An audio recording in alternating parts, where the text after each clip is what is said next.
Quand on parle de Bénin, beaucoup font tout de suite référence au vaudou, à la culture, notamment aux Amazones. Mais sauf que lorsqu'on se plonge dans notre réflexion ou lorsque l'on se permet un petit voyage, on se rend tout de suite compte que un pays, il n'y a pas que la culture qui compte, ni la gastronomie.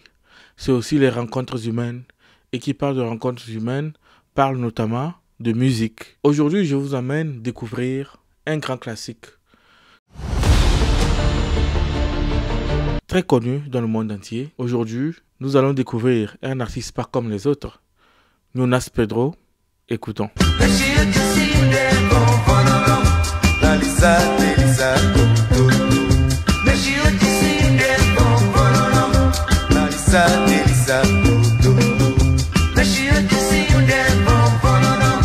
Alors que 4 chansons de ce magnifique artiste ont été incluses dans la compilation de Legend of Benin en 2009, cette fois-ci, l'artiste a eu l'immense honneur de présenter un album dédié au roi de la Gbadja moderne. Vous comprendrez pourquoi je dis le roi de la Gbadja moderne. Parce que si on veut tout savoir, qui est Jonas Pedro? En effet, Jonas Pedro est une figure emblématique de la musique béninoise, reconnu comme l'un des grands pionniers de la musique moderne béninoise.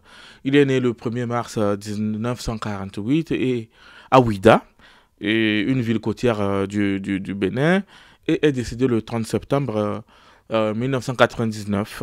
Si je ne me trompe pas. Jonas Pedro est un célèbre artiste parce qu'il a contribué à la promotion, par exemple, de la tradition locale, telle que le vaudou et le belé, avec des éléments modernes comme le funk, le jazz et le soukous. Il est souvent associé à un genre musical appelé le zouglou, comme dans le jargon ivoirien, mais aussi il est l'icône du kankami, un style spécifique au Bénin.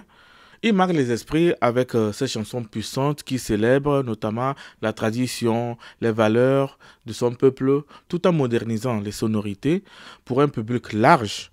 Il est également connu pour sa capacité à aborder par exemple des thèmes sociaux, politiques dans ses chansons, tout en rendant hommage à la culture et à ses racines. Des titres comme Mikonhou et La Voix du Bénin restent des classiques et son influence perdure dans la musique béninoise, contemporaine surtout. À travers son œuvre, Jonas Pedro a ouvert la voie à de nombreux artistes béninois et est toujours considéré comme une légende de la scène musicale de son pays. Parlons de carrière et de sa musique. Très tôt sa carrière d'école, il est connu pour son premier succès avec la chanson intitulée Dadje Von O Von Non.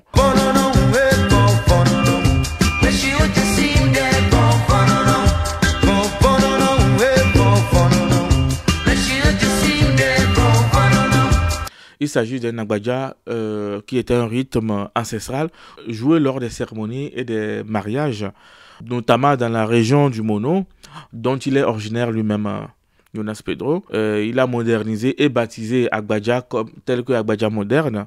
C'est ainsi qu'il est devenu le roi de l'agbadja, entre guillemets. Près d'une décennie plus tard, au milieu des années 1970, Jonas Pedro obtient un contrat avec African Sun Ltd et plus tard avec Take Your Choice, deux labels du Nigeria. À ce stade, son groupe Les Dadjiens est devenu tout de suite une machine à groove bien huilée, au moment où commencent même les années nigériennes. On aura le temps d'en parler de ces années nigériennes dans une autre prochaine vidéo. Donc, les divers chefs-d'œuvre, par exemple, que le groupe a enregistré entre les années 1975 et 1980 à Lagos, ont propulsé par exemple Jonas Pedro lui-même, chef de troupe, au rang de superstar du Bénin, mais l'ont également fait connaître dans d'autres pays africains, surtout ouest-africains. Donc le mélange unique de l'agbadja par exemple, du funk cubain, du jerk et de beaucoup de mélodies africaines font de lui une icône, un modèle pour la musique et surtout pour sa musique unique. Parlons de cette chanson que nous étudions aujourd'hui. Il s'agit en effet d'une dénonciation de faits de société comme nous avons parlé beaucoup plus tôt.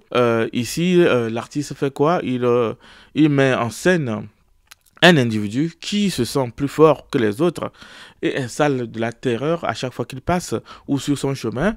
Sauf que l'artiste ici veut nous faire simplement comprendre que plus on se sent plus fort, plus un jour on rencontrera plus fort que nous.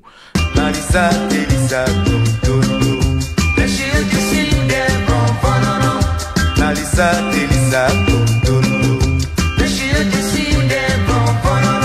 et cette chanson me rappelle bien évidemment ici le John Brie de Serge Cassie, qui est ivoirien. Mais au lieu d'être chanté en français, par exemple, c'est plutôt en fond que ces vers se font décliner à travers cette voix mélodieuse de Jonas Pedro.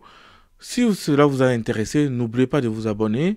Dites-nous en commentaire quelles sont les chansons qui ont marqué votre enfance et ce que vous connaissez sur Jonas Pedro. Et que si cela vous intéresse, n'oubliez surtout pas de nous dire en commentaire quelles sont les chansons sur lesquelles vous aimeriez que nous travaillions. Et n'oubliez pas surtout, partagez autour de vous. À très bientôt.